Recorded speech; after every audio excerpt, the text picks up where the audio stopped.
कभी कभी लोग भगवान को ही भूल जाते हैं। दिखाता होगा इसमें बिल्कुल ही जंगल के बीच के बॉर्डर से अभी मैं इस वक्त 100 किलोमीटर दूर हूँ। 1.5 लाख लोगों को स्टालिन ने इस टाउन से निकाल के साइबेरिया भेज दिया था। बहुत ही महंगा आता है ये, इंडिया बहुत एक्सपेंसिव है जहाँ तक मुझे पता है। इलेक्ट्रिसिटी और हीटर जो लगता है यूरोप में हीटिंग बहुत एक्सपेंसिव होता है। पाकिस्तानी, बांग्लादेशी, इंडियन से एनीवेज ये खुश रहते नहीं हैं। बोलने के सब कहते हैं कि इंडियंस वी लव, बट अगर आप ग्राउंड रियलिटी पूछेंगे तो ये यहाँ के लोग बड़े रेसिस्ट हैं। और यहाँ देखिए काफी सारे एप्पल गिरे पड़े हैं यहाँ।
गाइस अभी मेरे होस्ट ने मुझे कहा कि चलो हम फील्ड में जाके कुछ काम करेंगे। तो गाइस मैं आपको दिखा दूँ, बहुत ही इंटरेस्टिंग चीज़ है। यहाँ पे कैरेट की खेती होती है, जैसे कि हम हिंदी में गाजर कहते हैं। ये देखिए गाइस, अब मुझे थोड़ा इनका हाथ बटाना है इस गाजर के लिए। कितना अच्छी बात है, कितना फ्रेश है ये। Show me where here No? Yeah. Here. Oi. Pura. Big one. Oh. Dur.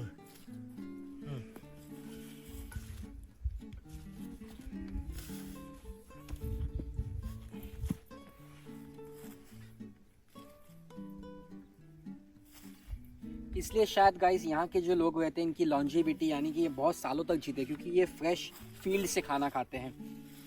चाहे वो कुकुम्बर हो गया या कोई फल फ्रूट सब्जी।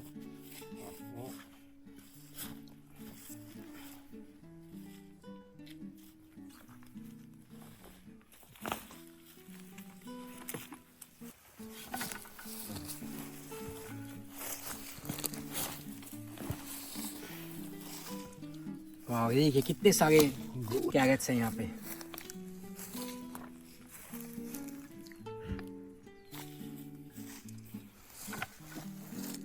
Yeah. Okay. With towel.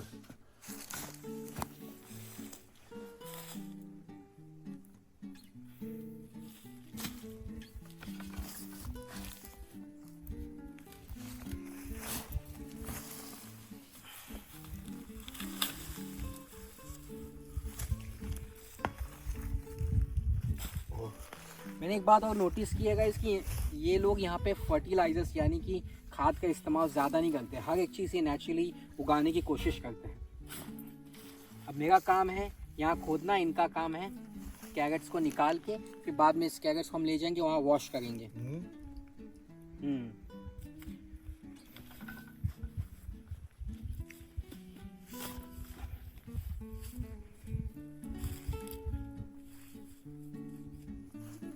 मेरे हिसाब से लगभग इस एक लाइन में कैरेट्स की जो सीडिंग होती है एक लाइन में होती है, तो इस लाइन का अगर इस लाइन के एंड तक हम जाएंगे तो मेरे हिसाब से कम 30 किलो कैरेट या 25 किलो कैरेट निकलना चाहिए। आप कमेंट से मुझे बताना कि इंडिया में क्या रेट चल रहा है कैरेट्स का पर किलोग्राम। तब तक मैं काम ख़त्म कर लूँ। I think they will eat this.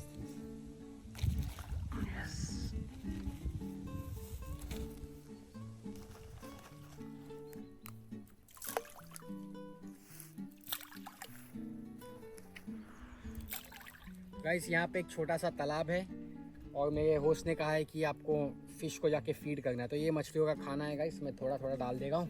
तो यही सब होता है जब आप एक town side remote area village में आते हैं, तो यही सब काम आपको करने होते हैं। इसी काम के अगर आप पोलैंड, पोर्चुगल इन कंट्रीज़ में आप जाते हैं तो इसी काम के आपको महीने के 1200 से लेके 1500 यूरो आपको सैलरी मिलती है। यही सब काम होता है, एप्पल पिकिंग, क्लीनिंग, गार्डनिंग, पौधों को पानी देना, मछलियों को खाना खिलाना, कुत्तों का like dog care.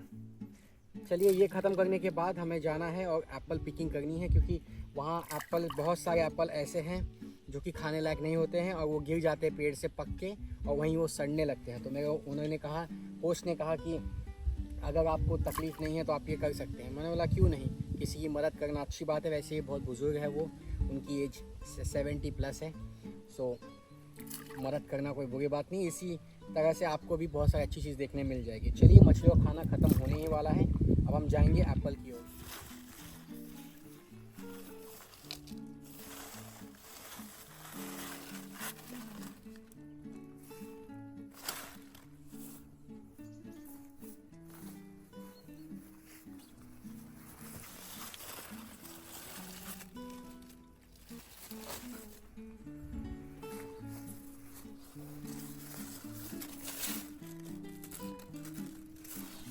That's it.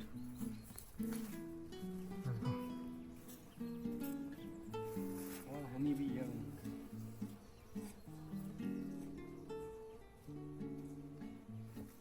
Guys देखिए मैंने ग्लव्स पहन लिया है, ये है कंटेनर। अब हमें यहाँ पे जितने भी सड़े एप्पल है उनको उठा के जाके डंप करना है। और जो अच्छे एप्पल होते हैं गाइस, आई थिंक ये उसे कलेक्ट करते हैं अच्छे क्वालिटी के एप्पल्स और ले जाते हैं। यहाँ पे एक फैक्ट्री है जहाँ वो एप्पल के जूस निकाल के देते हैं। तो 1 लीटर एप्पल जूस निकाल के देने के लिए वो आपको चार्ज करेंगे 80 सेंट, लगभग 75 to 70 रुपीज़। तो चलेगा, ऐसे में काम शुरू करते हैं। ये सब मैं आप लोगों के लिए करूँ कि बहुत सब्सक्राइबर का सवाल होता है कि सर यूरोप में ऐसे पढ़े लिखे अगर हम नहीं हैं, हमारे पास डिग्री नहीं, तो कौन सी जॉब मिलती है। तो गाइस यही सब जॉब आपको मिल सकती है जिसे कहते हैं फार्मिंग जॉब, जहाँ एप्पल पिकिंग, जैसा कि मैंने पहले बताया आपको, एप्पल पिकिंग, गार्डनिंग, खेती। और वहाँ पे अभी कुछ देर पहले मैंने आपको प्लांट्स दिखाए, जुकीनी के प्लांट्स थे, खीरा जिसे हम कुकुम्बर कहते हैं, और पम्पकिन, बहुत ज़्यादा प्लांट्स इन्होंने प्लांट किया है। तो यही सब की आपको देखभाल करनी होती है।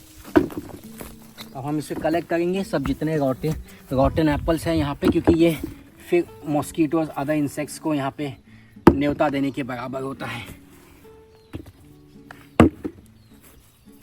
अगर आपको कोई और क्वेश्चन होंगे फार्मिंग के जॉब के रिलेटेड यूरोप में, तो आप कमेंट्स में मुझे पूछ सकते हैं, मैं आपको गाइड कर दूंगा। फिलहाल मैं काम ख़त्म करूं, मैं आपको अभी दिखाता हूं कि ये कलेक्शन करने के बाद डंपिंग कहाँ होती है।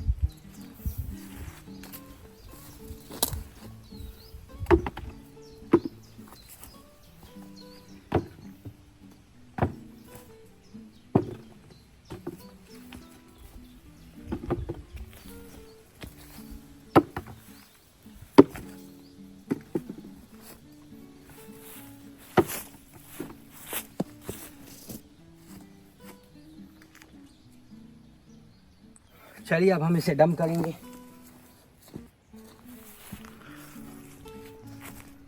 चलिए गाइस मैं आपको दिखाता हूँ ये डंपिंग कहाँ होता है, आप वहाँ देख के हैरान हो जाएंगे। If I am not wrong, अगर मैं गलत नहीं हूँ तो कम से कम वहाँ 50 kg से ज़्यादा एप्पल ऑलरेडी कलेक्ट हो चुके हैं। मैं ऑलरेडी 1 घंटे से काम कर रहा था, शूटिंग करने का टाइम, ब्लॉग रिकॉर्ड का टाइम मिला नहीं, तो मैं अभी यहाँ पे किसी को मैंने कहा कि आप प्लीज़ होल्ड करिए और शूट करिए जब मैं काम करता हूँ, ताकि आप लोगों के लिए व्लॉग बना सकूँ। चलिए मैं आपको दिखाता हूँ। देखिए गाइस कितना ब्यूटीफुल है, हर जगह आप देखेंगे। आज मौसम भी अच्छा है, आज लगभग 16 डिग्री है, सूरज भी निकला है, तो काम करने में भी मज़ा आता है। अगर लोगों को लगता है कि फॉरेनर लोग अमेरिका, यूरोप में खेती बाड़ी नहीं करते हैं, कुछ लोगों को ऐसा लगता है बहुत ही लग्जरी लाइफ है, मैकडॉनल्ड्स का खाना खाता है, आप गलत है गाइस। सिटीज़ में होता होगा ऐसा, बट विलेजेस में, आप विलेज साइड में आप जाएंगे तो हमेशा देखेंगे बड़े बड़े फार्म्स है, फार्मिंग। देखिए वहाँ पे ट्रैक्टर है जो कि बंद पड़ा है अभी इस वक्त, एक और ट्रैक्टर यहाँ है, और ऐसे घर होते हैं इनके। ये मेरे हिसाब से होस्ट ने इसे अबैंडन कर दिया है, क्योंकि ये रिपेयरिंग नहीं कर पाया टाइम पे, बहुत सारी चीज़ें हो रही है। यहाँ देखिएगा, इसमें आपको दिखाता हूँ। ये देखिए, जैसा कि मैंने आपको कहा कुछ देर पहले, ये एप्पल डंपिंग ग्राउंड है। यहाँ पे एप्पल जो डैमेज लीव्स हैं, देखिए मैं अभी डंप करता हूँ। More than 50 kilogram, like 50 kilo से ज़्यादा एप्पल यहाँ डंप हो चुके हैं। 1 घंटे से मैं काम कर रहा हूँ। चलिए गाइस, ये काम ख़त्म करते हैं, फिर मैं आपको और दूसरी जगह पे ले जाता हूँ और आपको ब्यूटीफुल चीज़ें यहाँ की हिस्ट्री बताता हूँ।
तो काम ख़त्म करने के बाद हम यहाँ आ गए थे। ये एक हिस्टोरिकल मोन्यूमेंट है, आप देख सकते हैं, बहुत ही पुरानी बिल्डिंग है।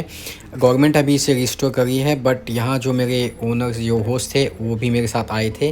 देख सकते हैं काफ़ी उम्र दराज लोग हैं ये, तो मैंने सोचा कहीं इनके साथ भी चला जाए, इनको भी अच्छा लगेगा।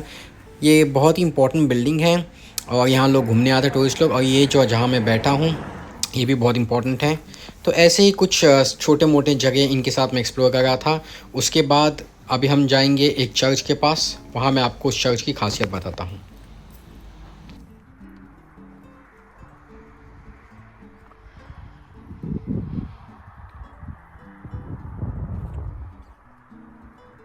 सो गाइस, फाइनली सब कुछ काम ख़त्म करने के बाद मेरे होस्ट ने कहा कि क्यों ना आप जाके चर्च को चेक कीजिए। देखिए गाइस, ये एक विलेज है, जैसे मैंने आपको बताया, एक छोटा सा विलेज, छोटा टाउन है। अभी ये चर्च आप देखिए, यहाँ से लेके यहाँ तक इसकी जो आर्किटेक्चर गाइस ऑलमोस्ट आप कह सकते हैं नियोलिथिक आर्किटेक्चर है। और ये चर्च बना था 1733 में, ऑलमोस्ट 300 साल के ऊपर हो चुका है गाइस इस चर्च को। और अब मैं यहाँ पे जब मैं आया, मैंने नोटिस किया कि हर एक दरवाज़ा बंद है। कोई भी इस चर्च को अब यूज़ नहीं करता है, क्योंकि धीरे धीरे यहाँ की जो पॉपुलेशन है वो माइग्रेट करती है, दूसरे देश में चले जाते हैं या सिटी में। पॉइंट यही है गाइस कि हम लोग मंदिर, मस्जिद, चर्चेस बनाते हैं, बट एट दी एंड होता क्या है, कभी कभी लोग भगवान को ही भूल जाते हैं।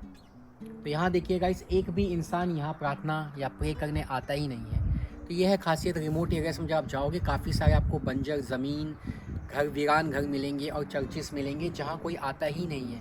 तो ये बहुत ही मॉन्यूमेंटल चीज़ है, हिस्टोरिकल चीज़ है। 1733, इमेजिन गाइस, ऑलमोस्ट 300 साल पुराना चर्च है, बट बंद है। मैंने सोचा आप लोग को ये मैं दिखा दूँ। और आप देखेंगे इसकी विंडोज़ भी अभी तक इंटैक्ट है, टूटी फूटी नहीं है। जो बिल्डिंग बनाई गई थी वैसी की वैसी ही बिल्डिंग अब तक यहीं पे है, और कोई भी रिपेयरिंग के साइंस मुझे यहाँ पे दिख नहीं रहे हैं।